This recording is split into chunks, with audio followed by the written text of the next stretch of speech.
Breaking news చూస్తున్నాం. Telangana CM Revanth ఇంటి ముందు విద్యార్థులు ధర్నాకు దిగారు. జూబ్లీహిల్స్ లోని సీఎం ఇంటి ముట్టడికి పీడీఎస్యూ నేతలు ప్రయత్నించారు. పెండింగ్ లో ఉన్న ఫీజు రీయింబర్స్మెంట్, స్కాలర్షిప్స్ విడుదల చేయాలంటూ వారు డిమాండ్ చేస్తూ ఆందోళన చేస్తున్నారు. విద్యార్థి నాయకులను పోలీసులు అడ్డుకున్నారు. పోలీసులకు విద్యార్థులకు మధ్య ఈ నేపథ్యంలో తోపులాట చోటు చేసుకున్నట్లుగా తెలుస్తోంది. పలువురు పీడీఎస్యూ నేతలను పోలీసులు అరెస్ట్ చేసినట్లుగా కూడా తెలుస్తోంది. మనం ఆర్టీవీ ఎక్స్క్లూజివ్ విజువల్స్ లో చూస్తున్నాం. తెలంగాణ సీఎం రేవంత్ రెడ్డి ఇంటి ముట్టడికి ప్రయత్నించినటువంటి పీడీఎస్యూ నాయకులను, విద్యార్థి సంఘం నాయకులను పోలీసులు బలవంతంగా అరెస్ట్ చేసి తీసుకెళ్తున్నటువంటి విధానాన్ని మనం చూస్తున్నాం. ప్రస్తుతం అక్కడి కండిషన్ ఎలా ఉందో తెలుసుకుందాం. ప్రతినిధి శిల్పం అంతా ఉన్నారు. శిల్ప, ప్రస్తుతం అక్కడ పరిస్థితి ఏంటి? విద్యార్థుల డిమాండ్స్ ఏంటి? పీడీఎస్యూ ఏం డిమాండ్ చేస్తోంది? పరిస్థితి ఏంటి అక్కడ? రైట్, సీఎం రేవంత్ రెడ్డి ఇంటి దగ్గర హై టెన్షన్ వాతావరణం కొనసాగుతుంది. ఇటు పీడీఎస్యూ నాయకులు ఇంటి ముట్టడికి పిలుపునిచ్చారు. దీంతో ఒకవైపు భారీగా పోలీస్ బందోబస్తు ఏర్పాటు చేశారు. మనం విజువల్స్లో చూసుకోవచ్చు. ఎక్కడికక్కడ భారీ గేట్స్ ఏర్పాటు చేశారు. రేవంత్ రెడ్డి ఇంటికి నలువైపులా కూడా పోలీసులు భారీ ఎత్తున మోహరించి మొత్తం కూడా ఆధీనంలోకి తీసుకొని ఈరోజు 8 గంటల ప్రాంతంలో ఇటు పీడీఎస్ నాయకులు పెద్ద ఎత్తున దాదాపు 50 మంది వరకు తరలివచ్చి ముట్టడికి రాగానే ఇక్కడ ఉన్నటువంటి పోలీసులు ఆందోళనకారులను అడ్డుకున్నారు. వాళ్ళని వెంటనే అరెస్ట్ చేసి స్థానిక పోలీస్ స్టేషన్ కూడా తరలించారు.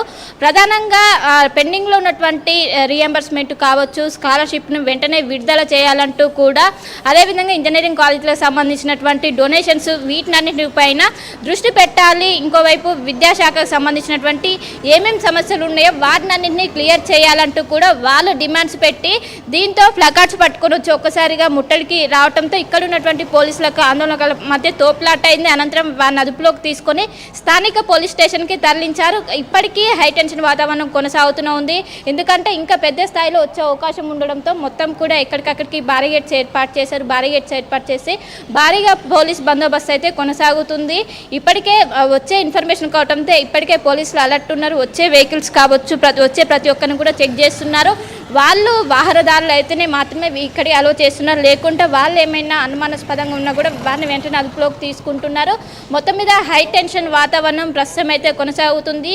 ఈ ఏదైతే పెండింగ్లో ఉన్నటువంటి స్కాలర్షిప్, అదేవిధంగా విద్యాశాఖకు సంబంధించినటువంటి సమస్యలు ఏమేమి ఉన్నాయో వాటిని మొత్తం కూడా వెంటనే క్లియర్ చేయాలి. క్లియర్ చేయకుండా గత కొన్ని రోజుల నుంచి కాంగ్రెస్ ప్రభుత్వం అధికారంలోకి రాగానే విద్యాశాఖపై దృష్టి పెడతామని చెప్పింది. కానీ అది ఎక్కడ కూడా సాధ్యం కావటం లేదు. దీనిపైన ఖచ్చితంగా అమలు చేసే వరకు మేము పోరాడతాం. ఖచ్చితంగా మా డిమాండ్స్ని రాష్ట్ర ప్రభుత్వం దృష్టికి తీసుకెళ్తాం. అందులో భాగంగా మేము ఇంటి ముట్టడికి పిలుపునిచ్చామంటూ కూడా ఒకవైపు పీడీఎస్ నాయకులు చెప్తున్నారు. ఇప్పటికే ఒకవైపు మార్నింగ్ 8 గంటల సమయంలో ఇటు పీడీఎస్ నాయకులు దాదాపు 50 మంది వరకు వచ్చి ఇక్కడ ఇంటి ముట్టడికి వచ్చారు. అనంతరం నుంచి కూడా మొత్తం ఇక్కడ చుట్టూ పరిసర ప్రాంతాలు, సీఎం రేవంత్ రెడ్డి ఇంటి చుట్టూ పరిసర ప్రాంతాలు కూడా మొత్తం ఆధీనంలోకి తీసుకున్నారు. ఆధీనంలోకి తీసుకొని మొత్తం కూడా ఎక్కడికక్కడ కూడా భారీ బందోబస్తు నిర్వహిస్తున్నారు. ఏ క్షణానైనా ఆందోళనకారులు వచ్చే అవకాశం ఉండడంతో భారీగా పోలీసులు మోహరించి ప్రతి ఒక్కరిని కూడా చెక్ చేసిన అనంతరమే అటు సైడ్ ఏదైతే రూట్ ఉంటుందో రేవంత్ రెడ్డి ఇంటి ఏదైతే రూట్ ఉంటుందో ఆ రూట్ గుండా వాళ్ళకి వెళ్ళడానికి అయితే లైన్ క్లియర్ చేస్తున్నారు. మొత్తం మీద ప్రస్తుతం అయితే ఒక హై టెన్షన్ వాతావరణం అయితే కొనసాగుతుంది. అంటే ఇప్పుడు ప్రస్తుతం శిల్ప మీరున్న దగ్గర మాకు ఎక్కడ కూడా స్టూడెంట్స్ కనిపించడం లేదు. అంటే ఉన్న వాళ్ళందరినీ పోలీస్ స్టేషన్కి తరలించారా? మరి అంతమంది వచ్చినప్పుడు పీడీఎస్యూ నుంచి వచ్చినప్పుడు కనీసం వాళ్ళతో మాట్లాడే ప్రయత్నం కాంగ్రెస్ ప్రభుత్వం నుంచి ఎవరూ చేయలేదా? డైరెక్ట్గా పోలీసులే హ్యాండిల్ చేశారా సిచ్యువేషన్ని? ఖచ్చితంగా ఉదయం 8 గంటల సమయంలో వాళ్ళకి ఎలాంటి ఇక్కడ ఉన్నటువంటి సెక్యూరిటీ కావచ్చు ఎలాంటి ఇన్ఫర్మేషన్ లేకపోవడంతో ఒక్కసారిగా 50 మంది వరకు వచ్చారు. వెంటనే వాళ్ళు వచ్చి ప్లకార్డ్స్ పట్టుకొని వాళ్ళు నినాదాలు చేయడంతో ఏవైతే పెండింగ్లో ఉన్నటువంటి బిల్స్ని వీటినన్నింటినీ కూడా వెంటనే పరిష్కరించాలంటూ కూడా వాళ్ళు పెద్ద ఎత్తున నినాదాలు చేశారు. వెంటనే పోలీసులు అడ్డుకొని స్థానిక పోలీస్ స్టేషన్కి తరలించారు. వారిని కూడా అదుపులోకి తీసుకొని వెంటనే స్థానిక పోలీస్ స్టేషన్ తరలించారు. ఇప్పుడు వాళ్ళందరూ కూడా పోలీస్ స్టేషన్ లోపలనే ఉన్నారు. ఇక్కడ ఇంకోవైపు ఇంకా వేరే పీడీఎస్కి సంబంధించినటువంటి వేరే నాయకులు కూడా వచ్చే అవకాశం ఉండడంతో ఇప్పటికీ భారీగా పోలీస్ బందోబస్తు కొనసాగుతుంది. విజువల్స్లో కూడా చూసుకోవచ్చు. మొత్తం కూడా బారిగేట్స్ ఏర్పాటు చేశారు. చుట్టూ నలువైపులా కూడా బారిగేట్స్ ఏర్పాటు చేసి ఎవరిని కూడా అలో చేయటం లేదు. ఎవరికి కూడా అనుమతి లేకుండా మొత్తం ఎక్కడికక్కడ రోప్ పార్టీలు కావచ్చు, బారిగేట్స్, అదేవిధంగా ఎక్కడికక్కడికి ముట్టడికి పోలీసులు మోహరించారు. మొత్తం ఆధీనంలోకి తీసుకొని ఎలాంటి ఏదైతే ముట్టడికి ఎలాంటి తావు లేకుండా మొత్తం కూడా ఏర్పాటు చేస్తున్నారు. మొత్తం ఒక హై టెన్షన్ వాతావరణం అయితే సీఎం రేవంత్ రెడ్డి ఇంటి దగ్గర కొనసాగుతుంది.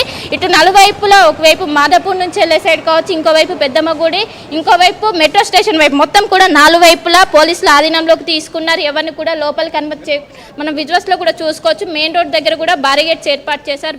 బారిగేట్స్ ఏర్పాటు చేసి ఇక్కడ ఎవరైతే వాహనాలు ఉంటే వాళ్ళని మాత్రం అలౌ చేసిన, మిగతా వాళ్ళని ఎవరైతే ఆందోళనకారులు కావచ్చు, స్టూడెంట్లు కావచ్చు, ప్రతి ఒక్కరిని ఐడి కార్డ్ చెక్ చేసిన అనంతరం ఇటు ఈ రూట్ నుండి వెళ్ళడానికి పర్మిషన్ ఇస్తున్నారు. మొత్తం మీద ఒక హై టెన్షన్ వాతావరణం కొనసాగుతుంది. ఏ క్షణమైన ఆందోళనకారులు వచ్చే అవకాశం ఉంది. ఇప్పటికే 50 మంది వరకు అరెస్ట్ అయ్యారు. ఇంకా పెద్ద ఎత్తున కూడా ఈ రోజు ఖచ్చితంగా సీఎం రేవంత్ రెడ్డి ఇల్లును ముట్టడిస్తామంటూ కూడా పీడీఎస్యూ నాయకులు చెప్పడంతో ఏ క్షణమైనా మరోసారి ముట్టడించే అవకాశం ఉండడంతో ప్రస్తుతం అయితే ఒక ఉద్రిక్త వాతావరణం కొనసాగుతుంది. ఏ క్షణమైనా వచ్చే అవకాశం ఉండడంతో పోలీసులందరూ కూడా మొత్తం అలర్ట్ అయి ఉన్నారు. ఎక్కడికక్కడికి మోహరించారు. మొత్తం కూడా సీఎం రేవంత్ రెడ్డి ఇంటి దగ్గర ఉన్నటువంటి పరిసర ప్రాంతాలన్నీ కూడా ఆధీనంలోకి తీసుకొని ప్రస్తుతం అయితే భారీ పోలీస్ బందోబస్తు అరెస్టులు చేస్తున్న నేపథ్యంలో మరి స్టూడెంట్స్ ఏమంటున్నారు? పీడీఎస్యూ ఏం చెప్తుంది, ఏం డిమాండ్ చేస్తుంది? రైట్, ఖచ్చితంగా కాంగ్రెస్ అధికారంలోకి రావడానికి మెయిన్ కారణం విద్యాశాఖ గురించి. మేము విద్యార్థుల వల్లనే ఇటు కాంగ్రెస్ అధికారంలోకి వచ్చింది. వచ్చాక ఇక్కడ దీనిపైన నిర్లక్ష్యం వహిస్తున్నారు. విద్యాశాఖపై పెండింగ్లో ఉన్నటువంటి స్కాలర్షిప్లు కావచ్చు, రియంబర్స్మెంట్ కావచ్చు, వీటికి సంబంధించిన ఇంజనీరింగ్ కాలేజ్లో కూడా మొత్తం ఎక్కువగా ఫీజులు తీసుకుంటున్నారు. డొనేషన్ రూపంలో తీసుకొని మొత్తం కూడా ఫ్రాడ్స్ జరుగుతున్నాయి. వీటిపైన ఎక్కడ కూడా దృష్టి పెట్టడం లేదు. కాంగ్రెస్ ప్రభుత్వం అధికారంలోకి రాగానే వీటిపైన ఖచ్చితంగా ఏదైతే విద్యాశాఖ సంబంధించినటువంటి అన్ని సమస్యలపైన దృష్టి పెడతాం, నాణ్యమైన విద్యను అందిస్తామంటూ కూడా చెప్పింది. అందులో భాగంగానే మేము ఓట్లేసాము. అయినప్పటికీ వచ్చి దాదాపు 2 సంవత్సరాలు అవుతుంది. అయినా ఇప్పటి వరకు మా సాబ్రమ్స్ మాత్రం సాల్వ్ కాలేదు. దాదాపు 1000 కోట్లలో ఇటు స్కాలర్షిప్లు అనేవి పెండింగ్ ఉన్నాయి. కొంతమందికి కొన్ని 2-3 సంవత్సరాల నుంచి కూడా రావటం లేదు. అయినప్పటికీ దీనిపైన దృష్టి పెట్టడం లేదు.